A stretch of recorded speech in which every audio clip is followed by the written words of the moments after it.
오늘 함께 은혜 받을 말씀은 계시록 20장 2절 말씀을 한번 읽어주시기 바랍니다. 용을 잡으니 곧 옙뱀이요 마귀요 사단이라 잡아 1000년 동안 결박하여 무저갱에 던져 잠그고 그 위에 인봉하여 천년이 차도록 다시는 만국을 미혹하지 못하게 하였다가 그 후에는 반드시 잠깐 놓이리라.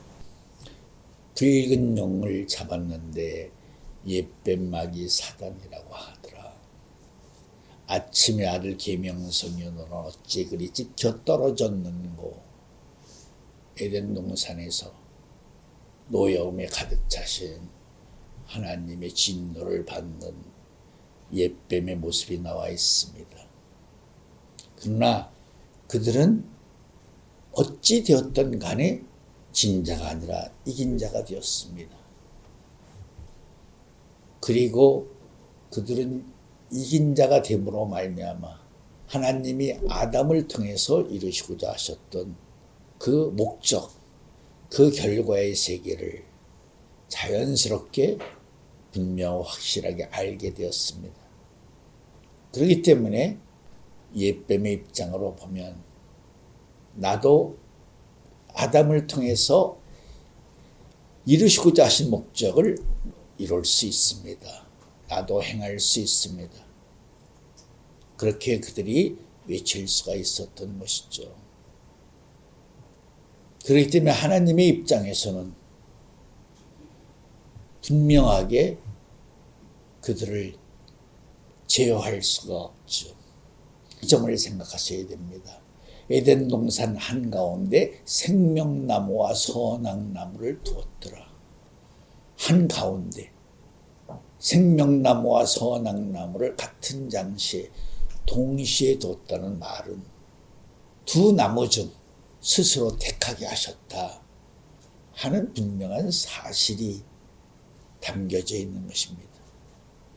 사전적으로 그들에게 말씀을 주셨죠. 선악을 걸 아는 열매를 따먹으면 정령 죽으리라. 아담에게 하나님이 놀라우신 자비와 긍휼을 베푸셨다라고 말할 수 있습니다. 왜? 미리 말씀을 해주셨기 때문에. 구속사의 세계에서 진행되고 있는 그 역사의 세계의 일면일멸들을 자세히 살펴보면 내가 내 종들에게 밝히 보이심에 행하신다는 하나님의 저의가 분명하고 확실하게 잘 나타나고 있다는 것을 알아야 됩니다. 하나님은 시험을 하시기 전에 먼저 모의고사를 보게 하신다. 본인 시험의 과정에서 이길 수 있도록 그렇게 역사하시는 것이 하나님이 우리에게 베풀어 주신 자비와 긍휼이라고 말씀할 수가 있는 것입니다. 그런데 아담이 하나님 말씀보다 간교한 뱀의 말을 들음으로 말미암아 공정하게, 공평하게, 공의롭게 이겨야 될 정당한 싸움에서 지고 말았습니다. 그러므로 베드로서 2장 19절 말씀처럼 아담은 진자가 되었고 들짐승 중에서 강교한 뱀은 이긴 자가 되었습니다. 그 싸움은 물론 뱀이 하나님의 이름을 이용해서 불법적으로 싸운 면도 있지만은 그러나 어찌 되었든 아담은 진자가 되었고 뱀은 이긴 자가 되었습니다. 신명기 21장에 보면 이런 말씀이 나오죠. 사랑하지 않는 여자가 사랑하는 여자보다 먼저 자식을 낳았다 하자. 내가 미워하는 여자일지라도 그 여자가 낳은 아들을 기력이 시작이 되는 장자로 인정해서 그에게 두 몫을 주어라. 그 말씀을 아는 하나님의 저의, 하나님의 심정을 우리는 깊이 이해할 줄 아는 사람이 되어야 됩니다. 그 말씀을 하실 때 얼마나 세상 말로 얘기하면 속이 쓰리셨겠어요. 좋아서 하신 말씀은 아니죠. 어쩔 수 없이 공의로서 진행된 싸움의 결과에 대해서 승복하기를 하나님은 요구하신 것입니다. 그렇기 때문에 이 땅에서 진행되는 인류를 구원하기 위한 구속사의 세계에서 누가 먼저 선취권을 가지고 있어요? 당연히 옛뱀이, 때로는 마귀의 입장에 되어서, 때로는 사단의 입장에 되어서 역사할 수밖에 없습니다. 그렇기 때문에 아담 이후로 가인, 에서 이런 종자들이 당연히 장자로 태어날 수밖에 없는 것입니다. 그 장자로 태어날 수밖에 없는 그 우선권이 노아 때 잡히는가 싶었죠. 노아의 큰아들 셈이죠. 둘째 아들이 함, 셋째 아들이 야벳. 그런데 함으로 말미암아 노아의 가정도 깨어지고 말았습니다. 그 깨어지는 내용 속에 개입된 영적인 문제가 뭐냐? 그것은 곧 마귀가 아까 신명기 21장에서 말한 그 점을 부르짖고 있었다는 것을 알아야 돼요. 하나님, 이것은 안 됩니다. 분명히 우리가 장자권을 가지고 있는데 왜 그 장자권을 인정하려 하지 않으십니까? 왜 그 장자권을 무시하려고 하십니까? 마귀가 그것을 요구했다는 것을 알아야 됩니다. 지금 영적인 얘기를 하는 것입니다. 그렇기 때문에 노아의 입장도 마귀의 역사의 세계를 단호하게 막아내지 못했다 하는 그 아쉬움도 있는 것입니다. 이것은 단순히 노아의 믿음이 부족했다 그런 의미가 아니라 창조 원리적인 입장에서 자기들이 잡은 장자권을 요구하는 마귀의 역사가 노아의 가정에 개입해서 기어코 함을 통해서 역사하는 것이다. 셈을 통해서 역사하지 않고 함을 통해서 역사했다는 말은 상당히 의미가 있는 부분이 됩니다. 함이 마땅히 장자가 되어야 되는데 왜 셈이 장자가 되었습니까?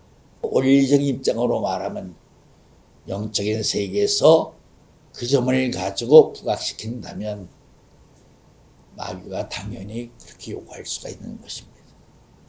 그렇기 때문에 함의 타락은 방주를 짓는데 최선을 다한 의인이 안타깝게도 죄로 말미암아 타락했다.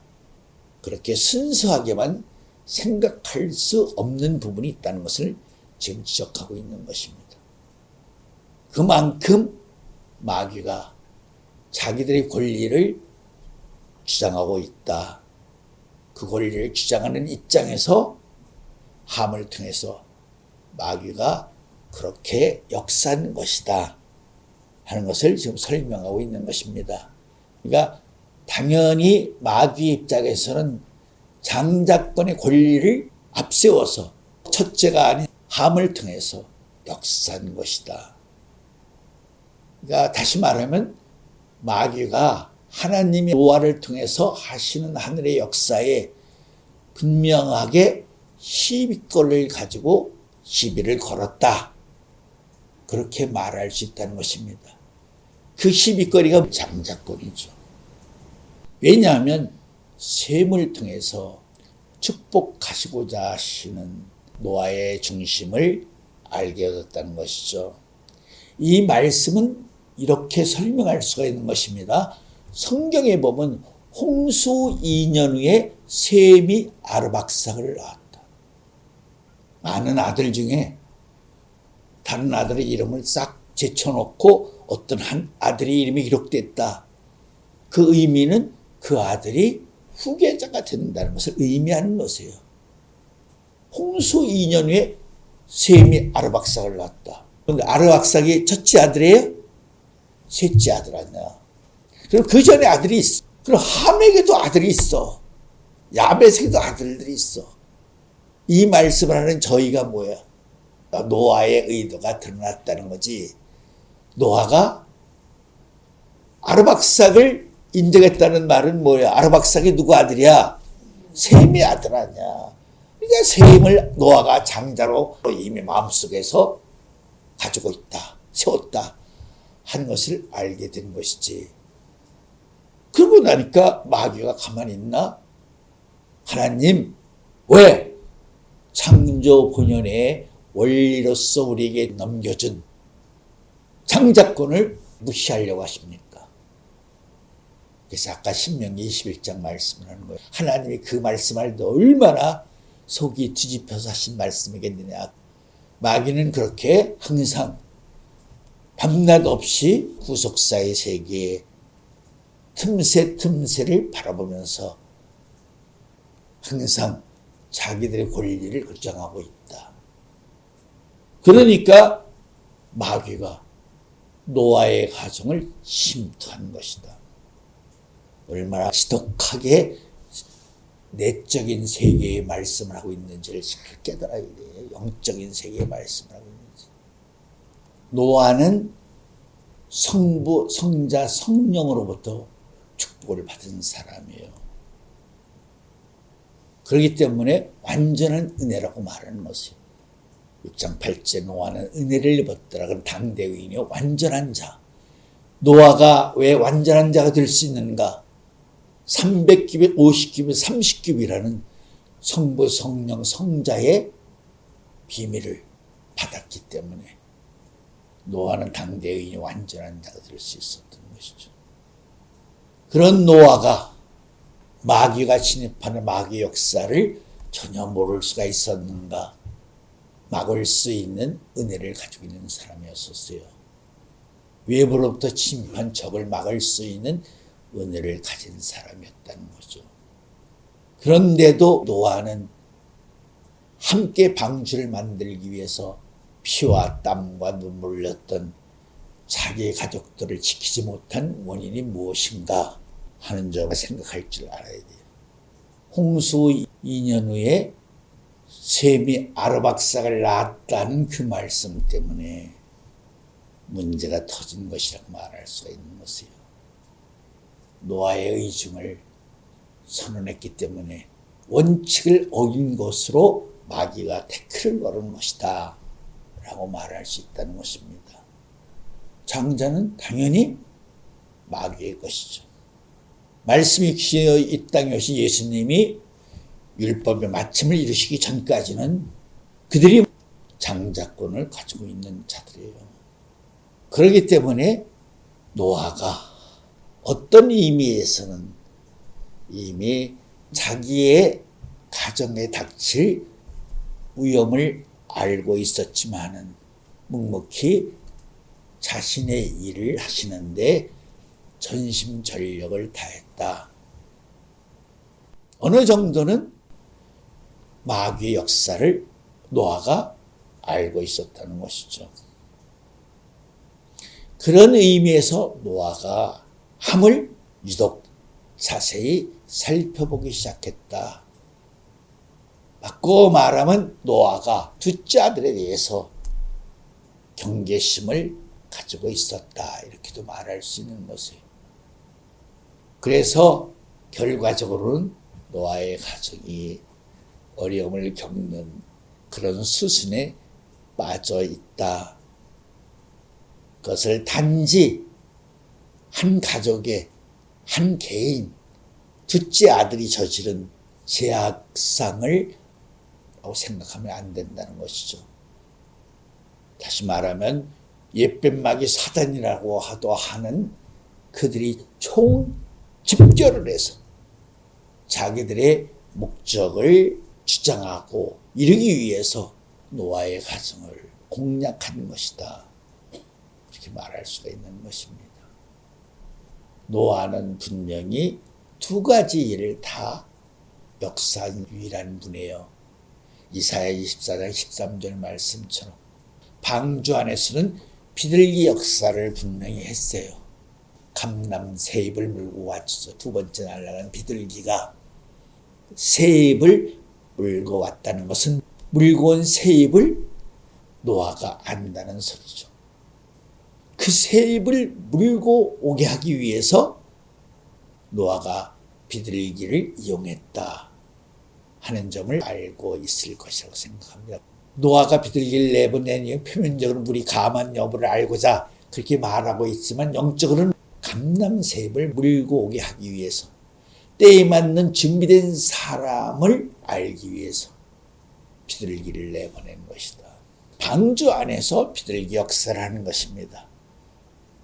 방주 안에서 했기 때문에 비둘기 역사는 아무도 몰라. 방주 안은 마귀가 침범할 수 없는 곳이에요.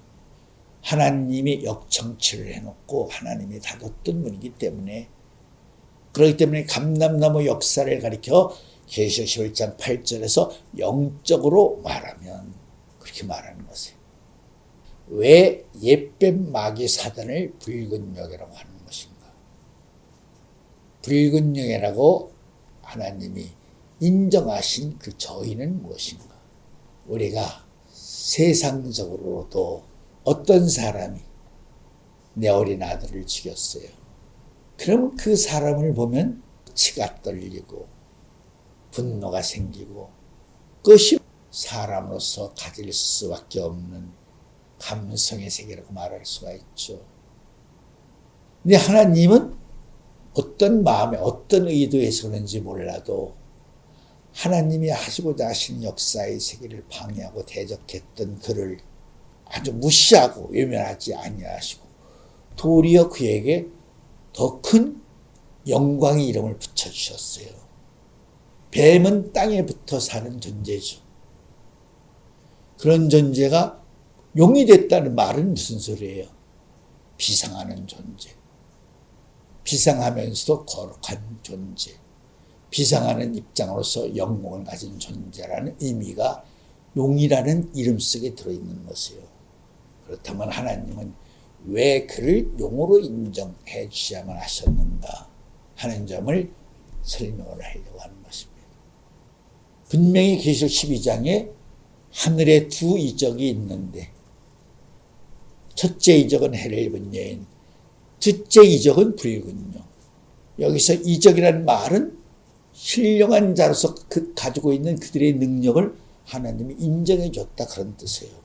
그러니까 해를 입은 영이나 붉은 영이나 똑같이 상대적으로 인정을 하고 있는 것이죠. 그 말씀 속에서 우리는 창조 본연의 영광을 회복하시고자 하신 구속사의 세계가 어떤 세계인지를 다시 한번 찬찬히 바라볼 수가 있는 것입니다. 계시록 12장 전체의 말씀은 아담과 하와 존재하고 들짐승에서 간교한 뱀이 등장했던 에덴 동산의 입장을 영적으로 바꾸어 말씀하고 있는 내용의 세계와 같은 것이에요.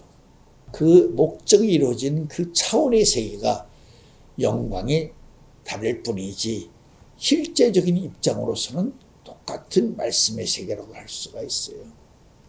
한마디로 얘기하면 아담이 해를 입은 여인이 되는 것이고 들짐승이 이제 강교한 뱀이 용이 되는 것이에요.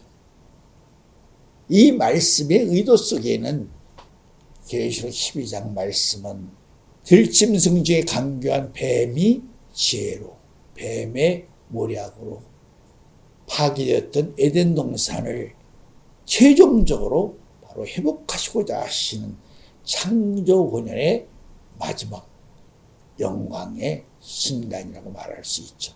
물론 마지막 그 장소, 마지막 그런 역사를 할 수 있는 그 과정을 누가 만드신 것이에요? 예수님이 십자가 사역을 통해서 만들어 놓으신 것이에요. 영적으로 말하면 예수님이 다 이뤘다고 하신 그 말씀을 통해서 마지막 싸움터를 만들어 주신 것이다. 그 싸움터에 최종적인 사람들이 등장하는 것이에요.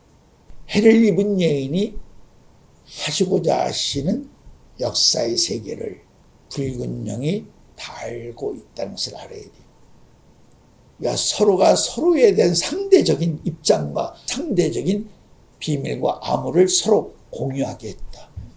그래야 에덴 동산의 한가운데 생명나무와 선한 나무를 두었다라고 하시는 하나님의 공의롭고 공정하고 공평한 마지막 싸움의 마당이 될 수 있는 것이다.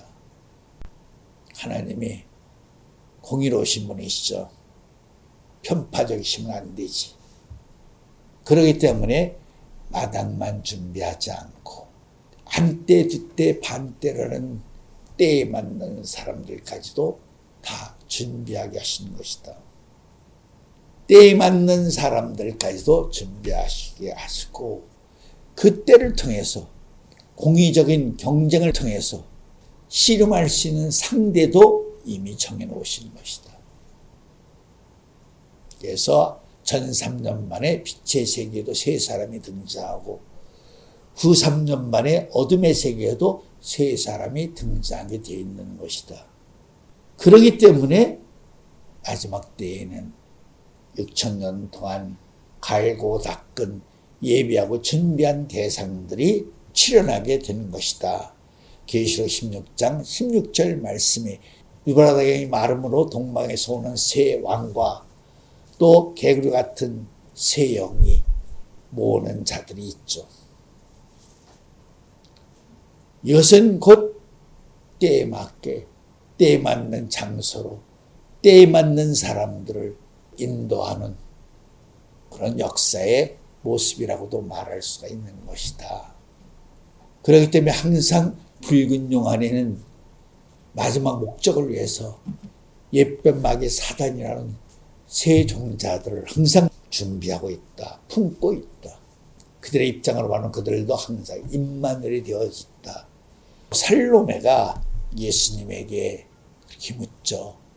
선생님의 영광의 보좌에 앉을 때 우리 두 아들을 하나는 오른쪽에 하나는 왼쪽에 앉게 해주소서. 세 사람이죠. 그 말씀의 의미도 참 오묘한 말씀이죠. 마찬가지예요. 마귀의 세계도 후사를 중심으로 한 좌우의 두 사람이 있다. 그것을 가리켜 우리가 하나는 성부격, 하나는 성자격, 하나는 성령격. 그들도 그렇게 삼위를 가지고 있는 것이죠. 왜냐하면 구속사의 세계를 이루기 위해서는 세 보좌가 이루어져야 되거든요. 아담이 할 수 있는 일 나도 할 수 있어. 그러니까 똑같은 목적을 가지고 두 측에서 싸우는 거지. 똑같은 목적을 가지고 목적을 쟁취하기 위해서 싸우는 거예요. 그러니까 어떻게 보면 두 쪽이 하는 일이 비슷할 수도 있고 어떤 점은 공유된 입장에서 똑같을 수도 있고 그러니까 고린도서 11장에 보면 그들도 광명한 천사로 역사하기도 하고 의의 일꾼으로도 역사하기도 한다. 그렇게 말하는 것이에요. 그렇기 때문에 붉은 영이 옛뱀마귀 사단이라는 세 가지 이름을 가지고 그들도 이 땅에 하나님이 불러신 마지막 아마겟돈의 마당에서 공개적인 싸움을 할 수밖에 없는 것이다. 붉은 영이 얘기면 당연히 그들도 옛뱀마귀 사단이라는 세 보좌를 통해서 구속사의 세계를 지키고 다스리겠죠. 그러나 붉은 용은 하나 이루지 못하는 것이 있죠. 그 영원한 생명과 부활을 가질 수가 없어요. 부활은 오직 생명나무만이 가질 수 있는 고유적인 권한이에요. 그렇기 때문에 그들이 자기의 목적을 이룰 수 있다는 것은 딱 한 가지밖에 없어요. 해를 입은 여인이 철저히 권세를 가진 아이를 낳지 못하게 하는 것이 그들이 자기의 목적을 이루는 것이에요. 본래 철저히 권세는 누가 가지고 있어요? 내 생물이 가지고 있는 것이에요. 히브리 4장 12절 말씀 화용모가 그룹을 가지고 있는 존재는 창세기 3장 24절은 그룹이라고 했고 이사야 6장에는 스랍이라고 말을 했고 또 에스겔에서는 내 생물이라고 말씀을 하고 했어요. 그들이 본래 가지고 있는 것이에요. 근데 하나님의 뜻은 거룩한 천사를 통해서 구속사의 세계를 이루는 것이 아니죠. 흑사람 코에 생기를 불어넣은 인류의 세 번째죠. 아브라함의 후손을 통해서 그 철저히 권세를 가질 수 있는 아이, 산자를 낳는 것이 최종 목적이죠. 그 아이가 이미 준비가 되어 있죠. 어떻게 준비하셨죠? 창세기 15장 횃불 언약을 통해서 그 아이를 하나님이 준비하셨죠. 그 아이가 바로 영적 장자인 역지서 5장 2절 말씀처럼 요셉이죠. 산자의 열매.